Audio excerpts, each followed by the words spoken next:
Bien, vamos a iniciar con el tema de método de nodos. Este método de nodos nos permite encontrar las variables de corriente voltaje en cualquier tipo de circuitos, en cualquier configuración. Bien, vamos a explicar este método resolviendo un problema. Nos piden en este problema en particular calcular la potencia suministrada por cada fuente. Para poder encontrar este valor, el camino no es directo. Hay que resolver y encontrar otras variables antes de poder intentar responder la pregunta. Bien, antes de iniciar con el método en sí, conviene clarificar dos conceptos que es el voltaje de rama y el voltaje de nodo. El voltaje de nodo es el voltaje medido entre el nodo de interés y el nodo que vamos a llamar el nodo de referencia. El nodo de referencia es el nodo que nosotros seleccionamos, de preferencia el que tenga más ramas conectadas, y este nodo que seleccionamos como nodo de referencia se considera un nodo que tiene voltaje igual a cero, que solo es cierto para nuestro análisis, pero no en la realidad. ¿Sí? Nos permite hacer todo el análisis considerando entonces que en ese nodo tenemos voltaje cero. Seleccionamos en este problema en particular este nodo porque tiene más ramas. Es una sugerencia, más no es una obligación que sea así. Nos facilita el trabajo si lo consideramos. Ok, entonces el primer paso sería definir las variables de voltaje de nodo. El voltaje que observemos aquí sería el medido entre este punto y este punto, siempre respecto al nodo de referencia. Bueno, el segundo concepto sería el voltaje de rama. El voltaje de rama se define como la diferencia de los dos voltajes de nodo adyacentes al elemento respectivo. Por ejemplo, si el voltaje de nodo aquí fuera, por decir, 30 volts y aquí supongamos que sea 25 volts, su voltaje de rama entonces estaría definido así, sería 5 volts. Es la diferencia de los dos voltajes. Los voltajes de nodo no llevan polaridad, más o menos. El voltaje de rama sí lo lleva. De hecho, el voltaje de rama es el voltaje real al cual va a trabajar el elemento. Este elemento no trabaja a 30 volts, no trabaja a 25 volts. Este elemento va a estar trabajando a 5 volts. Una vez clarificado esos conceptos de voltaje de rama y de voltaje de nodo, entonces procedemos a continuar con la solución del problema. Entonces, el primer paso decíamos que era definir las cuatro, en este caso, las cuatro variables de voltaje de nodo. Vamos a llamarle BA, BB, BC y BD. No le llamamos B1, B2, B3, B4 porque aquí ya en el problema en sí nos aparece un B1. Entonces, para no confundirnos. Ya tenemos las cuatro variables que son las que vamos a usar en el planteamiento de las ecuaciones. El siguiente paso nos dice que es formar un supernodo alrededor de cada fuente de voltaje que no sea adyacente al nodo de referencia. Por ejemplo, esta fuente de voltaje está adyacente al nodo de referencia, ahí no formamos supernodo. Esta fuente no es adyacente al nodo de referencia, entonces formamos un supernodo que no es otra cosa más que considerar dos o más nodos como uno solo. ¿Ok? Formamos nuestro supernodo alrededor de esta fuente de voltaje y procedemos a aplicar la ley de corrientes al supernodo. Vamos a considerar todas las ramas que están conectadas al supernodo, que sería este elemento también está conectado y la fuente también está conectada al supernodo. Entonces, ¿cuál sería la corriente de este elemento? Tal vez podrían decir I1, pero I1 no está considerada en nuestras variables, solo vamos a considerar nuestras cuatro variables de nodo. Hay que recordar que la corriente en una resistencia es voltaje sobre resistencia, pero es importante aclarar que este voltaje se refiere al voltaje de rama. Entonces, lo que vamos a hacer, ¿cuál sería la corriente de este elemento? Sería BC menos BA sobre 700. Esa es la corriente de la resistencia. ¿Cuál es la corriente de esta fuente dependiente?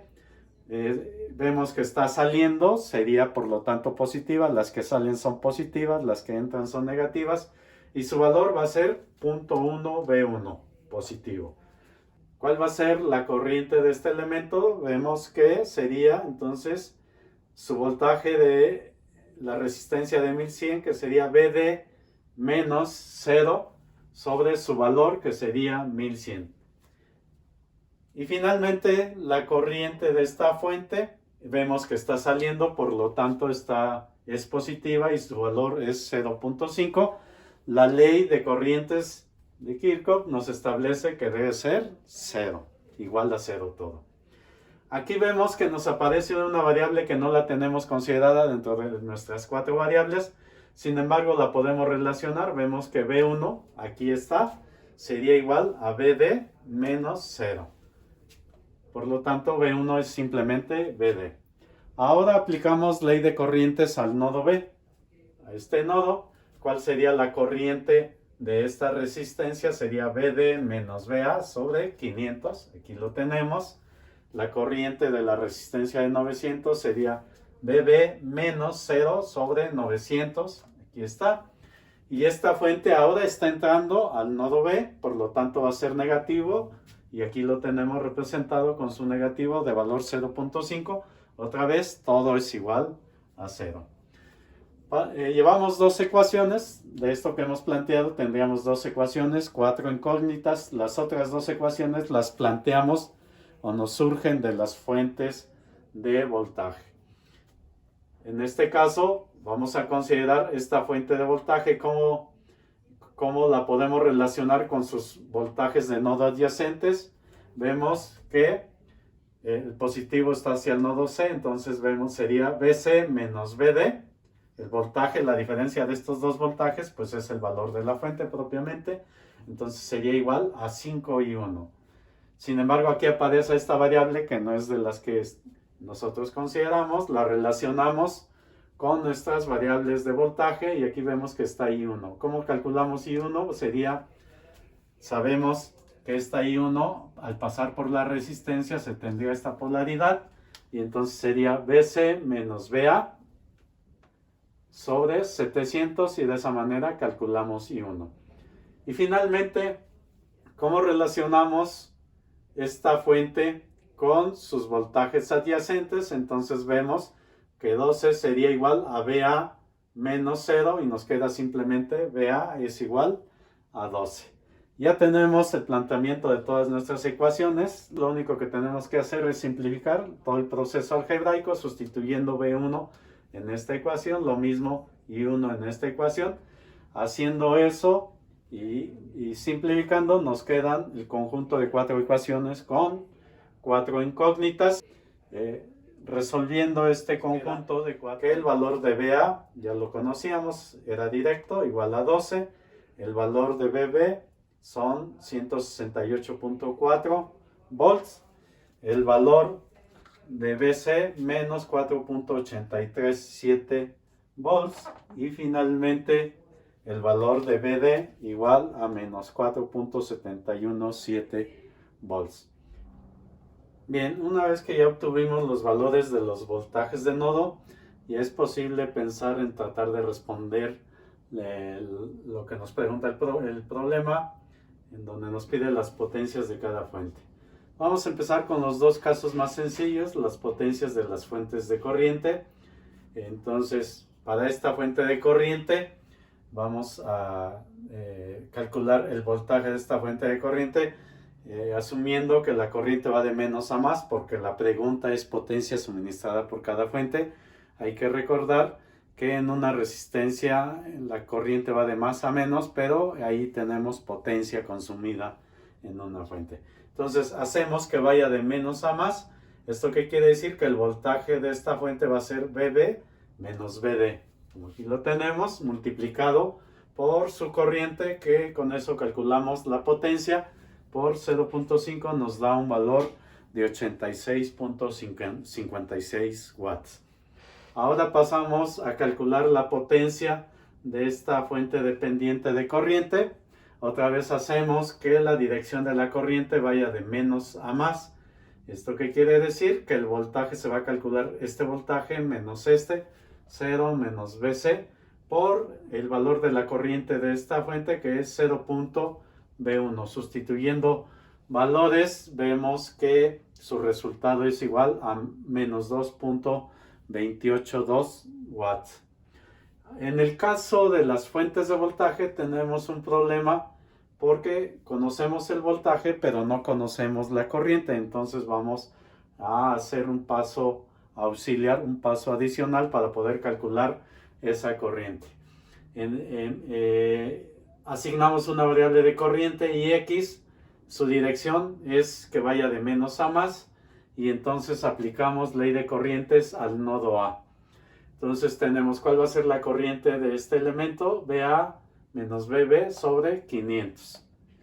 La corriente de la fuente de 12 dijimos que va a ser B y X, y además como está entrando al nodo sería negativa. Y la corriente de la resistencia de 700 sería BA menos BC sobre 700. Esto sabemos que debe ser 0 de acuerdo a la ley de corrientes de Kirchhoff. Despejando de aquí Ix, dado que conocemos todas las demás variables, vemos que Ix tiene un valor de menos 2.289 amperes. Ahora, para calcular la corriente en la fuente dependiente, definimos una variable Y. De igual manera hacemos que vaya de menos a más, por lo tanto nos queda esta dirección. Y aplicamos ley de corrientes al nodo D. Entonces en este nodo D vemos que esta fuente está saliendo, por lo tanto es positiva. Luego, ¿cuál va a ser el voltaje de esta resistencia? Sería BD menos 0 sobre 1100. Aquí lo tenemos. ¿Y cuál va a ser la corriente de esta fuente? Es la variable que definimos, IY, y todo debe ser igual a 0. De ahí despejamos IY y nos da un valor de menos 0.4971 amperes. Con estas dos corrientes entonces ya estamos en posibilidades de calcular su potencia. Entonces, para la potencia de la fuente de 12 vemos que su potencia va a ser igual a voltaje 12 por la corriente, que sería X, y nos da un valor de menos 3.465 watts. Ahora, para la potencia de la fuente dependiente de voltaje, su voltaje, ¿cuál va a ser? 5 y 1, y su corriente va a ser IY.